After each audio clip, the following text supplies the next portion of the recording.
Assalamualaikum warahmatullahi wabarakatuh.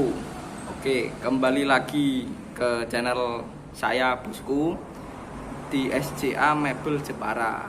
Tapi mohon maaf buat calon-calon customer yang biasanya nonton video review barang mebel di channel saya.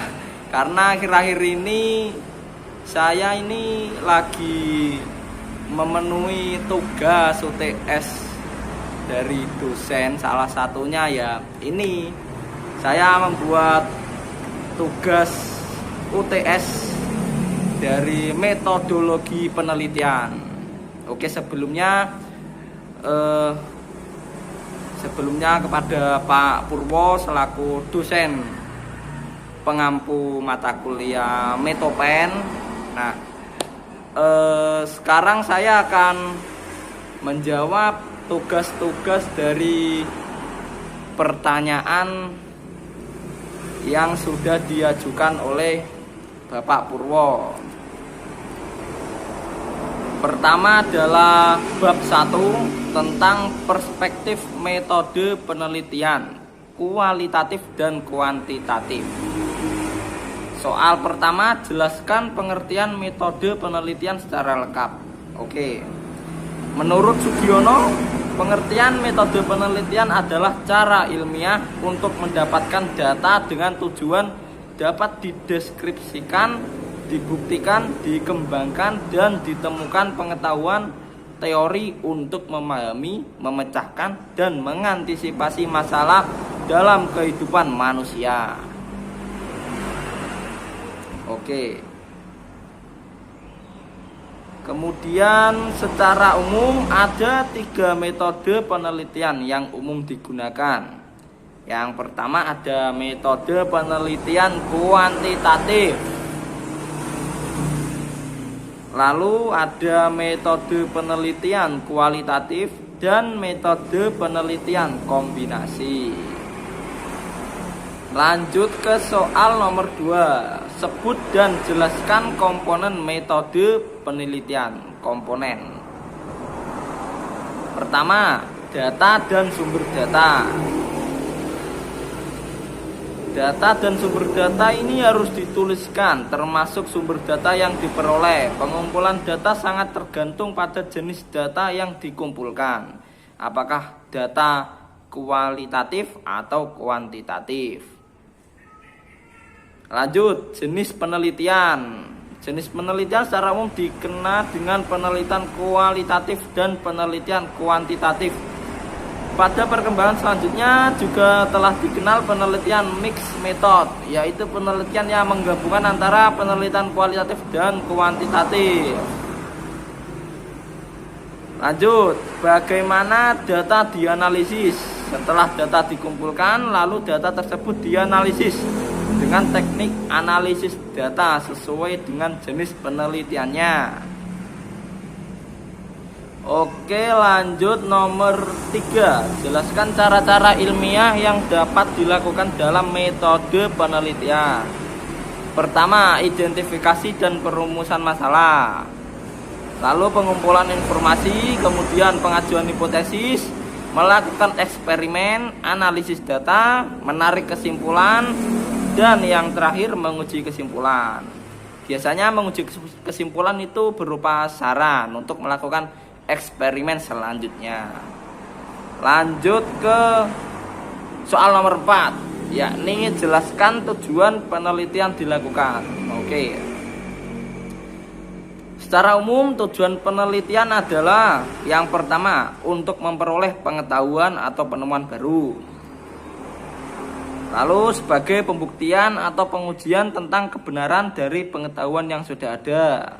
3. Sebagai pengembangan pengetahuan suatu bidang keilmuan yang sudah ada. Intinya semua penelitian yang dilakukan oleh seseorang pasti memiliki tujuan tertentu. Lanjut ke soal nomor 5. Jelaskan kegunaan penelitian dilakukan.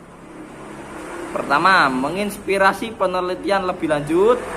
Kemudian menginspirasi penelitian lebih lanjut menggunakan satu atau sebagian komponen dari penelitian sebelumnya, misalnya variabel penelitian, kasus, metode penelitian, dan lain-lain. Dan yang ketiga, yang terakhir, menjadi pertimbangan dalam pembuatan kebijakan pemerintah. Lanjut nomor 6. Sebut dan jelaskan jenis metode penelitian berdasarkan tujuan dan tingkat kealamiahan objek. 1. Berdasarkan tujuan. Metode penelitian dapat dikelompokkan menjadi penelitian dasar, basic research, penelitian terapan, dan penelitian pengembangan. Kemudian metode penelitian berdasarkan tingkat kealamiahan dapat dikelompokkan menjadi metode penelitian eksperimen, survei, dan naturalistik. Soal nomor 7. Sebutkan perbedaan antara metode penelitian kuantitatif dan metode penelitian kualitatif. A. Desain penelitian. Kualitatif bersifat umum, fleksibel, dan dinamis, sedangkan kuantitatif memiliki sifat yang khusus, terinci, dan statis. Alur dari penelitian kuantitatif sendiri sudah direncanakan sejak awal dan tidak dapat diubah lagi. Masih soal nomor 7 ya. Kemudian di perbedaan ada di analisis data. Kualitatif dapat dianalisis selama proses penelitian berlangsung, sedangkan kuantitatif dapat dianalisis pada tahap akhir sebelum laporan. Istilah subjek penelitian. Kualitatif memiliki subjek penelitian yang biasa disebut dengan narasumber, sedangkan kuantitatif memiliki subjek penelitian yang biasa disebut dengan responden. Terus dengan memandang fakta. Kualitatif penelitian memandang fakta atau kebenaran, sedangkan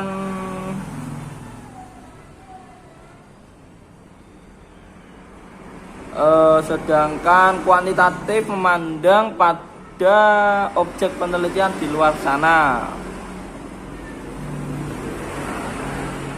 Lanjut ke soal nomor 8.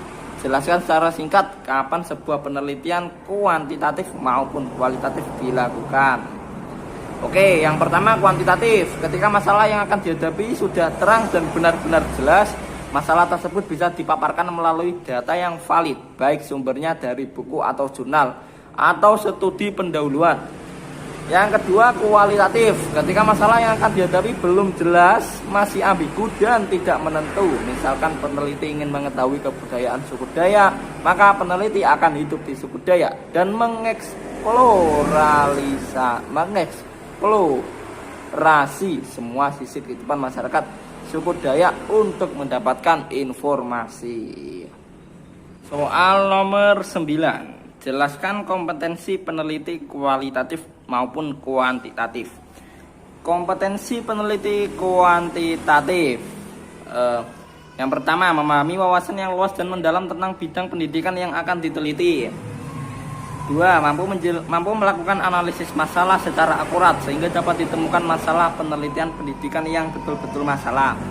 3. Mampu menggunakan teori pendidikan yang tepat sehingga dapat digunakan untuk memperjelas masalah yang diteliti dan merumuskan hipotesis penelitian.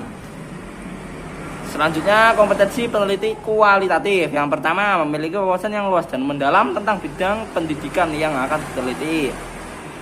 2. Mampu membangun hubungan yang akrab dengan situasi sosial yang diteliti. 3. Memiliki kepekaan untuk melihat setiap gejala yang ada pada situasi sosial. Selebihnya sudah ada di dokumen, Pak. Oke. Nomor 10, menurut Anda jenis penelitian yang diusulkan di Metopen? Untuk penelitian saya itu adalah kuantitatif karena kejelasan unsur tujuan, subjek, dan sumber data.